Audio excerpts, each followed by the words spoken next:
Hello dear students, welcome to the Gateway Classes. Myself Mustafa Saifi और आज हम start करने जा रहे हैं हमारा नया course heat and mass transfer, जो कि बीटेक मैकेनिकल थर्ड ईयर में स्पेसिफाइड है।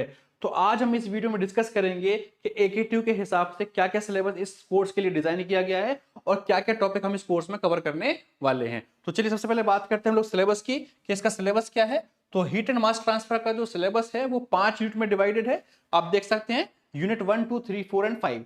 यूनिट 1 जो स्पेसिफाइड है, basically in unit first we will discuss about the introduction to the heat transfer and heat conduction equation. The second unit we will discuss about the heat transfer through the extended surfaces.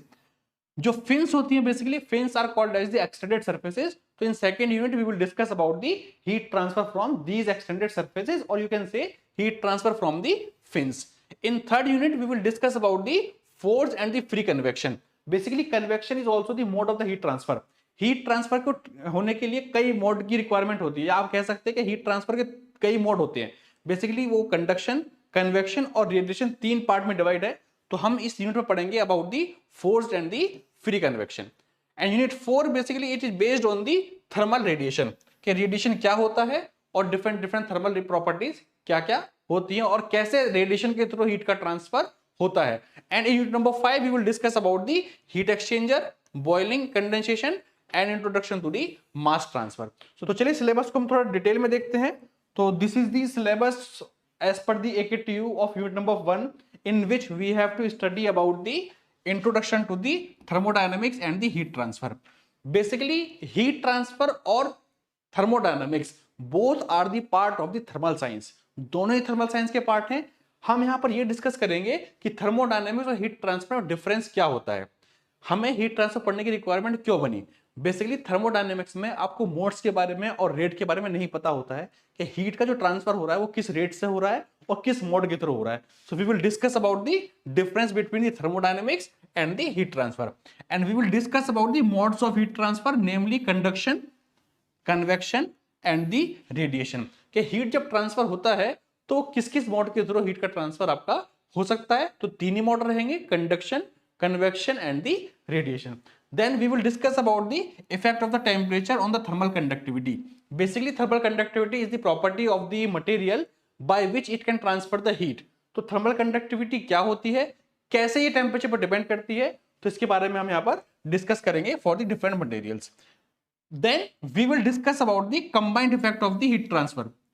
Conduction, convection और radiation अगर combined होगा, basically तीनों mode combined ही आपका जो process में होते हैं, जब भी हीट ट्रांसफर होती है तो तीनों मोड साथ ही आपके चलते हैं। तो ऐसा नहीं है कि केवल एक मोड से हीट ट्रांसफर होगी, basically heat transfer will be takes place by all the 3 modes. तो जब हम कंबाइंड तीनों मोड को कर देंगे तो उस टाइम पर हम कैसे इसका हीट ट्रांसफर कोएफिशिएंट निकाल सकते हैं, कैसे हीट ट्रांसफर होगा, this will be discussed in this topic. Then we will discuss about the general differential heat conduction equation in the rectangular, cylindrical and the spherical coordinates. हमें एक general heat conduction equation drive करनी होगी जो कि cylindrical coordinate में, spherical coordinate में और rectangle coordinate में हम ड्राइव करेंगे along with the initial and the boundary conditions. Boundary conditions के हिसाब से कि अगर स्टार्टिंग में है तब क्या हीट ट्रांसफर होगी, एंड पॉइंट पे है तब क्या हीट ट्रांसफर होगा। तो we will discuss about the boundary condition also. In unit first we have also drive steady state one dimensional heat conduction equation in again different coordinates with heat generation and the without heat generation. So this all will be discussed in the unit number 1. In unit 1 we have to also discuss about the concept of the thermal resistance. देखिए जब heat transfer होती है तो हर body heat को resist करती है, यानी कि एक थर्मल रेजिस्टेंस वो प्रोवाइड करती है। जैसा हम करंट के केस में देखते हैं, जब करंट फ्लो करता है तो करंट के पाथ में एक रेजिस्टेंस लगता है which is called as the electrical resistance. Similarly जब हीट फ्लो करती है तो हीट के पाथ में भी एक रेजिस्टेंस लगता है which is called as the thermal resistance. तो थर्मल रेजिस्टेंस क्या होता है उसके बारे में डिस्कस करेंगे। And we will also discuss about the analogy between the heat transfer rate and the electric current. यानी जब इलेक्ट्रिसिटी फ्लो करती है और जब हीट ट्रांसफर होता है तो दोनों के बीच में क्या एनालॉजी है, this will be discuss in this topic. Then we will also discuss about the thermal contact resistance. जब दो बॉडी आपस में कांटेक्ट में रहेंगी तो कांटेक्ट पे कितना रेजिस्टेंस लगेगा, we will discuss this also. And also we have to discuss about the overall heat transfer coefficient. ये एक टर्म है जो combined mode of heat transfer के लिए यूज किया जाता है which is called as the overall heat transfer coefficient. Then we will use some concept of the critical radius of the insulation. Insulation basically हम किसी भी सरफेस के ऊपर प्रोवाइड करते हैं ताकि हीट का लीकेज ना हो।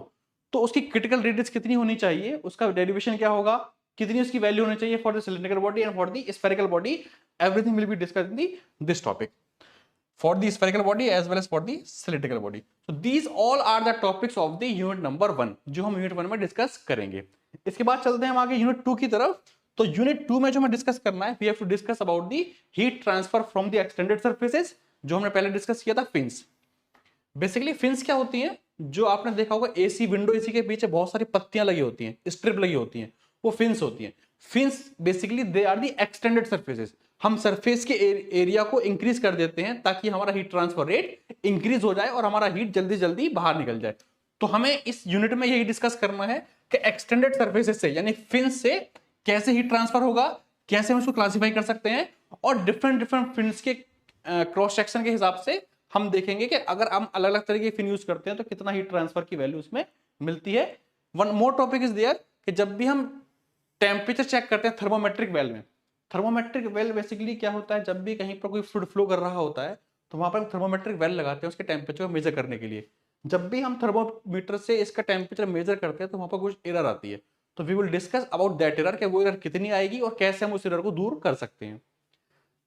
The second part of this unit is based on the transient heat conduction. Transient का मतलब होता है अनस्टडी, यानी कि जो टेम्परेचर है वो टाइम के साथ कांस्टेंट नहीं रहेगा बल्कि वो वेरी करेगा। तो इसमें हम देखेंगे लम्प्ड कैपेसिटी यानी लम्प्ड मैटर क्या होती है, and we will discuss about the some time constant, unsteady state heat transfer in one dimension only. आपके सिलेबस में केवल वन डायमेंशनल है, बेसिकली 3D भी होती है, बट आपके सिलेबस में सिर्फ वन डायमेंशनल है। तो we will discuss the transient heat conduction only in one direction. This unsteady state या आप कह सकते हैं transient conduction can also be find out with the help of the some charts which is called as the Heisler chart. Heisler chart इस तरह के chart होते हैं जिनको आप देखकर ये बता सकते हैं कि किस टाइम पे कितनी कंडक्टिविटी के साथ कितनी हीट ट्रांसफर की वैल्यू आएगी। You can check with the help of the some graph और some chart. So we will discuss about the Heisler chart here. अब बात करते हैं हम लोग नेक्स्ट टॉपिक, नेक्स्ट यूनिट की। So unit 3 it is based on the next mode of heat transfer, convection. Convection basically दो तरह का होता है, फोर्स कन्वेक्शन होता है और फ्री कन्वेक्शन होता है। फॉर एग्जांपल, अगर मैं एक गर्म चाय का कप अपने रूम में रख दूं, तो अगर उस रूम में उसको मैं ऐसे ही रखा दूं तो वो जो हीट ट्रांसफर करेगा वो फ्री कन्वेक्शन करेगा, यानी उसकी हीट फ्रीली कन्वेक्ट होती रहेगी। लेकिन अगर मुझे जल्दी ठंडा करना है चाय को, तो मुझे उसके ऊपर कुछ फैन से उसकी एयर की स्पीड को बढ़ाना पड़ेगा। That is case called as the force convection. तो कन्वेक्शन फ्रीली भी हो सकता है और कन्वेक्शन में हीट ट्रांसफर को बढ़ाने के लिए हम फोर्सफुली भी हीट ट्रांसफर करा सकते हैं with the help of some fan, with the help of some blowers. So this is called as the forced convection. So in this unit we will discuss about the forced convection and the free convection. दोनों ही case में हमें ये discuss करना है कि किस में heat transfer ज्यादा होगा, किस में हीट ट्रांसफर रेट कम होगा। तो we will discuss about the concept of the hydrostatic boundary, thermal boundary layer, approximate integral boundary layer and the analogy between the movement and the heat transfer. Momentum में और heat transfer में क्या analogy होती है, this will also be discussed in this unit. Then we will discuss about the mixed boundary conditions, mixed boundary layers. One more thing, जब भी हम heat transfer पता कर रहे होंगे फोर्स कन्वेक्शन के थ्रू या फ्री कन्वेक्शन के through, we need some type of relations, we need some type of formula. तो हम क्या करेंगे इस यूनिट में, we will use some type of empirical heat relationship formulas to calculate the heat transfer rate. So this is all will be discussed in unit number 3. Similarly, the same criteria is based for the free convection, which is also called as the natural convection. इसमें भी हम heat transfer को पता करने के लिए कुछ correlations use करेंगे। वो कोरिलेशन किस किस बॉडी के लिए कैसे यूज करने हैं, we will discuss one by one very easily. Means plate के लिए कैसे यूज करना है, सिलेंडर के लिए कैसे यूज करना है, स्फीयर के लिए कैसे यूज करना है, प्लेट हॉरिजॉन्टल है तब कैसे यूज करेंगे, वर्टिकल है तब कैसे यूज करेंगे, इंक्लाइंड है तब कैसे यूज करेंगे, everything will be discussed one by one और you can say step by step. In next unit, unit number 4, which is based on the thermal radiation. देखिए हर एक बॉडी से रेडिएशन निकलता है, इवन हमारी बॉडी से भी रेडिएशन निकलते हैं।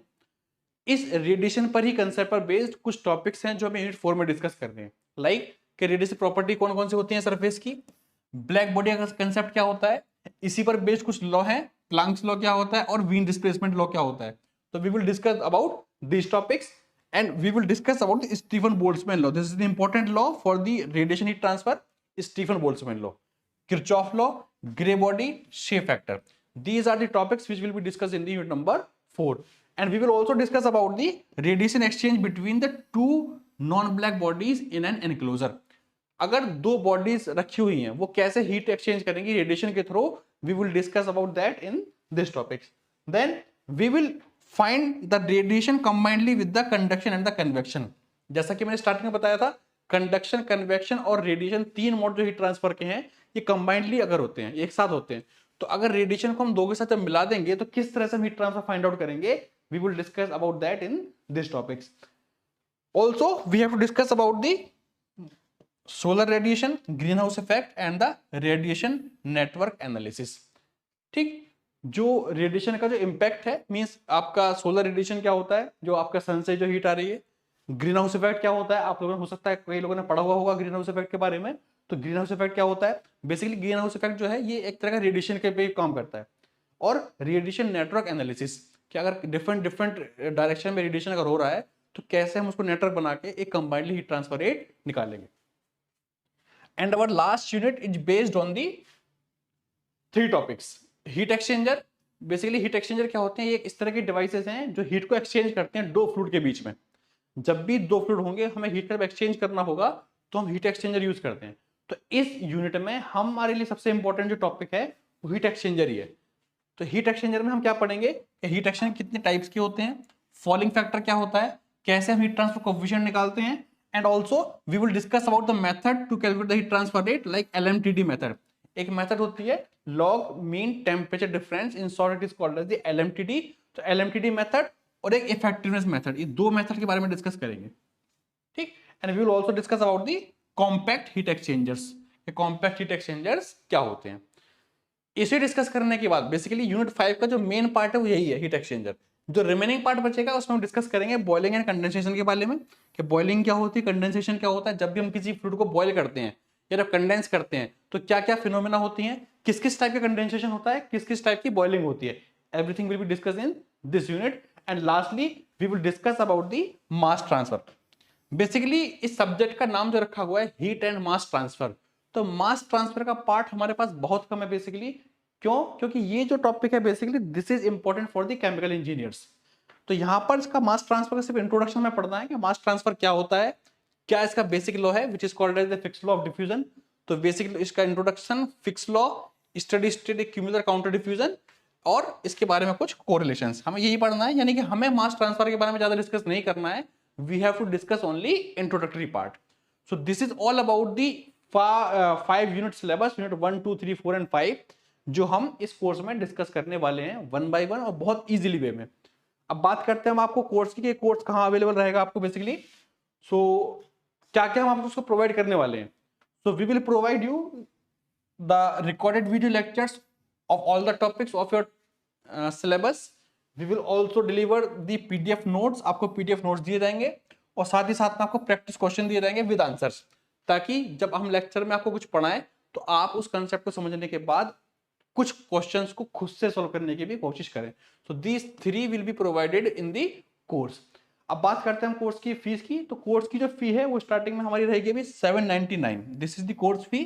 बट अभी 31 अगस्त तक अगर आप इसको अगर अवेल करते हैं तो this course can be purchased only with 599 rupees till 31 August by using the course HMT 200. HMT 200 code लगा के आप 200 रुपए का डिस्काउंट ले सकते हैं. ये कोर्स आपको 799 की जगह 599 में आपको इजीली मिल जाएगा. कोर्स मिलेगा कहाँ, इसको आपके लिए ये कोर्स इजीली अवेलेबल है आपके पास गेटवे क्लासेस की एप्लीकेशन पे. गेटवे क्लासेस की एप्लीकेशन को डाउनलोड कीजिएगा, वहां पर आपको ये कोर्स लिस्टेड मिल जाएगा, वहां से आप इसको बहुत इजीली अवेल कर सकते हैं. ठीक है, थैंक यू वेरी मच. उसके बाद हम बहुत जल्दी शुरू करेंगे, हम कल से शुरू कर देंगे lecture number 1. Thank you so very much.